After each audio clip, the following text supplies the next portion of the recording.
Velkommen til en udsendelse, der handler om god og dårlig journalistik. Særligt dårlig journalistik. For noget journalistik, det kan være så dårligt, og mediet, der bringer det, så ringe, at det kan kaldes et junkmedie. Det mener de i hvert fald inde på Politikken, som der ligger bag ved mig. Først så har jeg interviewet kanalchef for Decodox TV, Morten Borik, fordi kanalen er blevet kaldt et junkmedie. Dernæst vender vi her tilbage, og så ser vi på, om Politikken overholder sine egne kriterier for god journalistik. Velkommen til. Jeg sidder her sammen med Morten Borik, som der er kanalchef på Decodox TV. Velkommen til. Tak. Og grunden til, at vi sidder her, det er fordi, at i foråret 2019, så bragte Politikken en artikelserie, kan man faktisk sige, om junkmedier, hvor Decodox TV blandt andet blev nævnt. Så hvordan har du det med det? Det har jeg da ikke videre godt med, fordi at jeg mener ikke, at vi hører til i den artikel. Noget af det, som du siger til Politikken, det er, at du takker dem for de ting, de påpeger. Flere af kritikpunkterne kan vi lære af, så tak for dem. Altså det, jeg takker for, det er, at vi kan hele tiden udvikle os og blive bedre. Og det kritikpunkt, som jeg takker for, bare lige for at sige det ganske kort, det er noget med at tid og sted angive, hvor noget er foregået. Så har de haft et ekspertpanel til at kigge på nogle produktioner. Og så spørger jeg så til, hvem de her eksperter er, osv. osv. osv. Og det er alle sammen nogen fra Aarhus Universitet, og nogen fra Jeg skal give dig, og alle mulige super eksperter. Men der er ingen af dem, det er gået op for, at vi laver dokumentar, og ikke er et nyhedsmedie. Og der er det lige netop, at jeg siger, at vi hører ikke ind under den præmis. Det er journalister, det handler om nyheder. Vi bliver bedømt som nyheder. Vi laver ikke nyheder. Vi har aldrig lavet nyheder. Nyheder, det er noget, man laver. Samme dag kommer der er en kat, der sidder i et træ, den kan ikke komme ned. Bum, så ryger det på i løbet af aftenen og udkommer. Og det er ikke skide sjovt at høre om i næste uge. En af de interviews, som jeg har lavet, og det kommer vi til at tale om her, bliver udnævnt som konspiratorisk. Den vurdering, som de 3 eksperter har lavet... Det var det, du var i Rusland at lave? Ja, præcis. Ja. Det her interview, som jeg har lavet, hvor at Politikken skriver, at Decodox TV hævder, at Alexander Dugin han er Putins hjerne. Man kan jo bruge Google endda, og så kan man søge efter Putins hjerne eller Putins brain, og det første resultat, der kommer op der, det er en artikel fra Foreign Affairs om Alexander Dugin som Putins hjerne, og Foreign Affairs udgives af Council on Foreign Relations, og hvis seerne ikke kender dem, så kan man sige, at det er en meget kendt og magtfuld tænketank. Og at vi så spørger ham, giver ham mulighed for at komme til kende med, hvad han synes om den fortolkning af ham, det kan jeg jo kun se som en eller anden form for politisk altså forfølgelse, at vi ikke må sende det. Men nu sidder du her og er kritisk over for Politikken, og jeg var meget kritisk, da den her artikel kom, fordi det blev til sådan en serie, der blev spin-offs, det blev bragt i Deadline og på DR2 i quizzen, og det er blevet til et faktum. Det er blevet til et faktum, at at Decodox TV så er et højreorienteret junkmedie, der spreder noget. Det er i hvert fald noget, de kan gentage igen med henvisning til noget, som alle ved. Mit spørgsmål, det er, hvorfor at der ikke har været noget pushback på det her, fordi at, det var det, som jeg startede med. Fordi vi ikke er et nyhedsmedie. Hvis der er et andet medie, om det så var, at de skrev, at Decodox TV det var et junkmedie, så vil du bare sætte dig tilbage og sige, nå, det kan vi ikke gøre noget ved.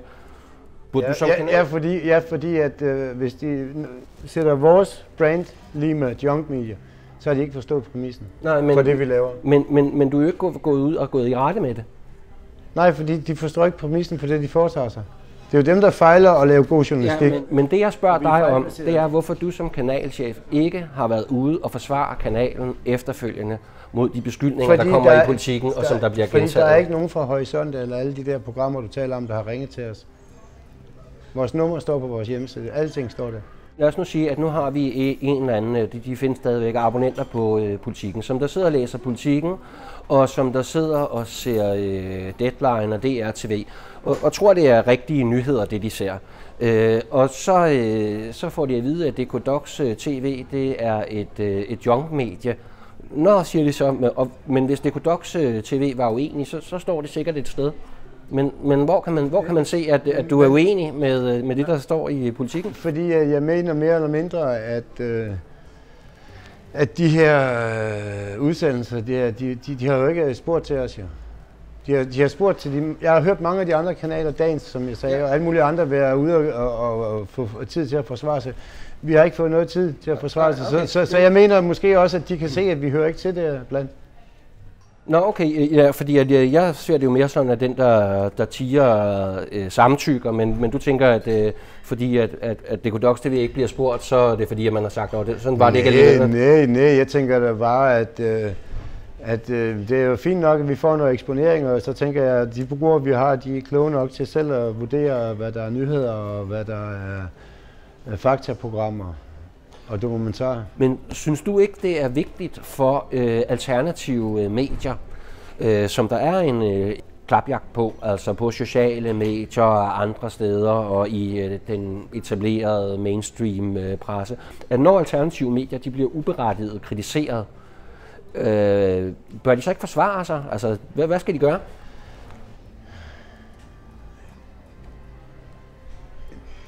Altså, et medie af vores størrelse, der er der også spørgsmål om, hvor meget man skal smide energi ind i det. Det vil jeg lade være de sidste ord, og så vil jeg opfordre seerne til at undersøge sagen selv. Det var interviewet med kanalchef Morten Borich. Hvad der er særligt ironisk i forhold til mit interview med Alexander Dugin, det er, at Politiken allerede i juni 2014 skrev, at det var den mand, vi nu skulle lægge mærke til. Politiken påstod i samme artikel, at Dugin havde hentet inspiration fra nazistiske ideologer fra 1930'erne, og at han blev kaldt Putins Rasputin. Det spørger jeg Dugin om i første del af vores interviewserie. Politiken har senere skrevet, at Dugin var fortaler for et nyt russisk imperium, også kaldet The Russian World. Det spørger jeg ham om i afsnit 2 af vores interviewserie. Men Politikens eksperter de har kun set på afsnit 4 af interviewserien, hvor vi taler om statskuppet i Kiev i 2014 og de begivenheder. Politikens eksperter påstår, at Dugin mener, Putin skulle have annekteret halvdelen af Ukraine. Og det er lodret forkert, det kan man se selv i interviewet. Men én ting har eksperterne ret i, og det er, at Dugin siger, at al volden var organiseret og støttet af Vesten. Og Dugin han har selvfølgelig ikke selv hævet over faktatjek, så jeg har gjort det, at jeg har undersøgt Politikens dækning af de begivenheder. Og det vil jeg gerne tale med Christian Jensen om, som der er chefredaktør for Politiken. For selvom han ikke var chefredaktør på det tidspunkt i 2014, så har han sagt, at posten som chefredaktør er den mest ærefulde post i dansk presse.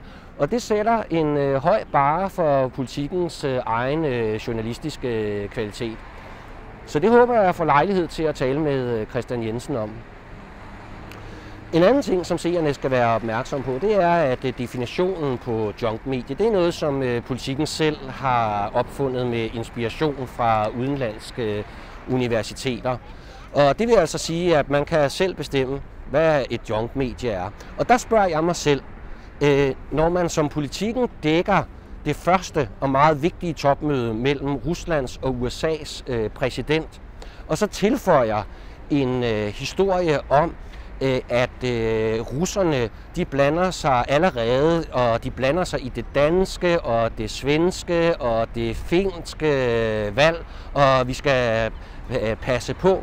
Og Politikens kilde er en dømt narkohandler og tidligere stofmisbruger.